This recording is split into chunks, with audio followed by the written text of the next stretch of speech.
साल 2013 था के-पॉप की दुनिया में एक बहुत important time. K-pop scene already talented artist से भरा हुआ था। बहुत सारे ग्रुप्स फैंस का दिल जीतने और फेमस होने के लिए कम्पीट कर रहे थे। इसी इंटरेस्टिंग माहौल में बीटीएस नाम का एक नया ग्रुप स्टेज पर आने वाला था, अपनी पहचान बनाने के लिए तैयार। उनका डेब्यू बिग हिट एंटरटेनमेंट के साथ हुआ, जो उस समय एक नई कंपनी थी, जिससे उनके फ्यूचर को लेकर और भी अनसर्टेनिटी थी। 7 members RM, Jin, Suga, J Hope, Jimin, V और जंगकुक एक साथ आए थे एक सेम ड्रीम और म्यूजिक के लिए पैशन के साथ। वो अपनी म्यूजिक शेयर करना चाहते थे और दुनिया से जुड़ना चाहते थे। उम्मीद थी कि वो अपनी आर्ट से लोगों के जीवन को बेहतर बनाएंगे और इंस्पायर करेंगे। हर मेंबर अपने साथ एक यूनिक स्टाइल और टैलेंट ग्रुप में लाया, जिससे एक डायनामिक और वर्सेटाइल ग्रुप बना। RM थॉटफुल लीडर और रैपर थे, जो अपने डीप लिरिक्स और कैरिस्मेटिक पर्सनालिटी के लिए जाने जाते थे। जिन ग्रुप में सबसे बड़े थे। उनके पास पावरफुल वोकल्स थे जो ऑडियंस को इमोशनली कनेक्ट कर सकते थे, और एक अच्छी पर्सनालिटी थी जो उन्हें फैंस का फेवरेट बनाती थी। सुगा का रैपिंग शार्प था और उसमें उनके पर्सनल एक्सपीरियंसेस झलकते थे, जो उनकी म्यूजिक को ऑथेंटिक बनाते थे। जे होप अपने रैपिंग और डांसिंग से एनर्जी फैलाते थे, अपने एनर्जेटिक परफॉर्मेंसेस से स्टेज पर जान डाल देते थे। जिमिन अपने स्मूथ डांस मूव्स और सोलफुल वॉइस से ऑडियंस को मंत्रमुग्ध कर देते थे, एक ऐसा इंप्रेशन छोड़ते थे जो याद रहता था। वी के डीप वोकल्स और स्टेज प्रेजेंस को नजरअंदाज करना इम्पॉसिबल था। वो ग्रुप के साउंड में एक अलग ही फ्लेवर ऐड करते थे। जंगकुक ग्रुप में सबसे छोटे, उनमें सिंगिंग, डांसिंग और फैंस से कनेक्ट करने का नेचुरल टैलेंट था, जो उन्हें एक एक्स्ट्रॉर्डिनरी मेंबर बनाता था। उनका डेब्यू ठीक ठाक रहा, लेकिन ये तो बस उनके सफर की शुरुआत थी। वो खुद को प्रूव करने के लिए डिटरमिन्ड थे, अपने पोटेंशियल पर अनब्रेकेबल बिलीफ के साथ। ग्रुप ने अपने म्यूजिक और परफॉर्मेंसेस में अपना सब कुछ झोंक दिया, हमेशा इम्प्रूव करने और इनोवेट करने की कोशिश करते रहे। उन्होंने घंटों प्रैक्टिस की, अपने स्किल्स को निखारा और अपने यूनिक साउंड को डेवलप किया। अपने गोल्स को कभी नहीं भूले। उन्हें क्या पता था, उनकी मेहनत और डेडिकेशन उन्हें उस तरह से सक्सेस दिलाएगी जिसकी उन्होंने कभी कल्पना भी नहीं की थी। एक इनक्रेडिबल जर्नी के लिए स्टेज सेट करते हुए दुनिया बीटीएस के जादू को देखने वाली थी, एक ऐसा ग्रुप जो ग्लोबल म्यूजिक सीन को रिडिफाइन करने वाला था। अगर आपको ये वीडियो पसंद आया हो तो कृपया मेरे YouTube चैनल को लाइक और सब्सक्राइब करें। धन्यवाद। शुरुआती साल बीटीएस के लिए चैलेंजेस के बिना नहीं थे। उन्हें बहुत से ऑब्स्टिकल्स और हार्डशिप्स का सामना करना पड़ा, जिसने उनके हौसले और डिटर्मिनेशन को परखा। के-पॉप इंडस्ट्री बहुत कम्पिटिटिव है, जहां काउंटलेस लोग डेब्यू करने के चांस के लिए कोशिश करते हैं। सक्सेस का प्रेशर बहुत ज्यादा होता है और ये जर्नी अक्सर बहुत डिफिकल्ट होता है। बीटीएस को रिकॉग्निशन पाने के लिए बहुत संघर्ष करना पड़ा। वो स्मॉल स्टेजेस पर परफॉर्म करते थे, अक्सर कम ऑडियंस के सामने, और अपने क्राफ्ट को बेहतर बनाने के लिए टायरलेसली काम करते थे। वो एक छोटी कंपनी बिग हिट एंटरटेनमेंट से थे, जहां बड़ी एजेंसीज जैसा रिसोर्सेज और इन्फ्लुएंस नहीं था।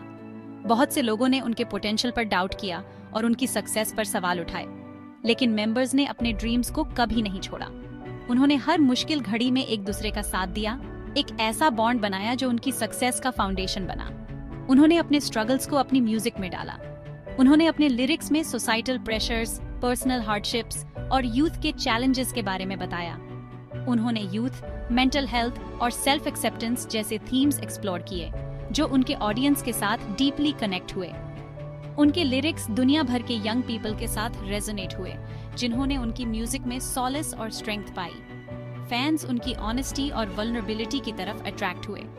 बीटीएस का अपने स्ट्रगल्स शेयर करने का तरीका उन्हें रिलेटेबल और इंस्पायरिंग बनाता था। 2015 में बीटीएस ने the most beautiful moment in life part 1 release किया। ये एल्बम उनके करियर में एक टर्निंग पॉइंट था। इस एल्बम ने उनके म्यूजिकल ग्रोथ और इमोशनल डेप्थ को शोकेस किया, जिससे उन्हें खूब तारीफें मिली।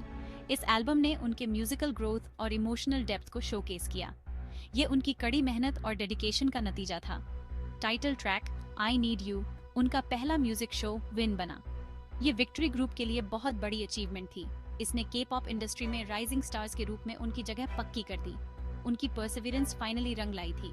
उनके डेडिकेटेड फैन बेस, जिन्हें आर्मी कहा जाता है, ने उनकी सक्सेस में बहुत बड़ा रोल प्ले किया। आर्मीज का सपोर्ट और लव अनवेवरिंग था। आर्मीज बीटीएस की सिंसेरिटी उनके पावरफुल मैसेजेस और फैंस के साथ जेन्युइन इंटरैक्शंस की तरफ अट्रैक्ट हुए। बीटीएस और आर्मी के बीच का बॉन्ड यूनिक और स्पेशल था। उनके ग्रोइंग फैन बेस के पैशन से वर्ड ऑफ माउथ बहुत तेजी से फैला। सोशल मीडिया उनकी म्यूजिक और मैसेज को फैलाने का एक पावरफुल टूल बन गया। बीटीएस जल्दी ही एक ग्लोबल फेनोमेनन बन रहे थे। उनका इन्फ्लुएंस और रीच साउथ कोरिया से बहुत आगे तक फैल गया, दुनिया भर के लाखों लोगों के दिलों को छू रहा था। बीटीएस की म्यूजिक ने लैंग्वेज बैरियर्स को तोड़ दिया, दुनिया भर में दिलों और दिमाग तक पहुंची। उनकी कैची मेलोडीज, इम्प्रेसिव कोरियोग्राफी और रिलेटेबल लिरिक्स ने ग्लोबल ऑडियंस के साथ कनेक्ट किया, एक यूनिवर्सल अपील क्रिएट किया। वो पहले के पॉप ग्रुप बने जिन्होंने 2017 में अमेरिकन म्यूजिक अवार्ड्स में परफॉर्म किया, म्यूजिक हिस्ट्री में एक हिस्टोरिकल मोमेंट बनाते हुए। दुनिया ने देखते ही रह गई जब उन्होंने अपने इलेक्ट्रीफाइंग परफॉर्मेंसेस और अनडिनाएबल कैरिज्मा से स्टेज पर डोमिनेट किया। उनके म्यूजिक वीडियोस ने कंसिस्टेंटली रिकॉर्ड्स तोड़े, रिलीज के कुछ घंटों में ही मिलियंस ऑफ व्यूज बटोरे।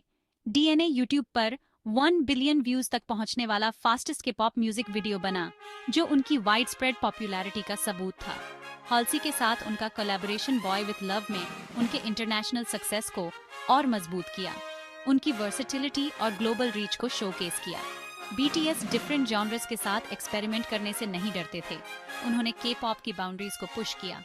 उन्होंने अपनी म्यूजिक में पॉप, हिप हॉप, R&B और ट्रेडिशनल कोरियन इंस्ट्रूमेंट्स को ब्लेंड किया, एक यूनिक और इनोवेटिव साउंड क्रिएट किया। उनके इनोवेटिव साउंड ने दुनिया भर के लिसनर्स को अट्रैक्ट किया, हर तरह के लोगों को उनके फैंस बनाया। वो कल्चरल एक्सचेंज का सिंबल बन गए, कोरियन म्यूजिक और कल्चर को एक न्यू जनरेशन से इंट्रोड्यूस कराया, ईस्ट और वेस्ट के बीच गैप को कम किया। दुनिया ने बीटीएस को अपना लिया था और ये तो बस शुरुआत थी, और भी बहुत से रिकॉर्ड्स तोड़ने थे और दिलों को छूना था।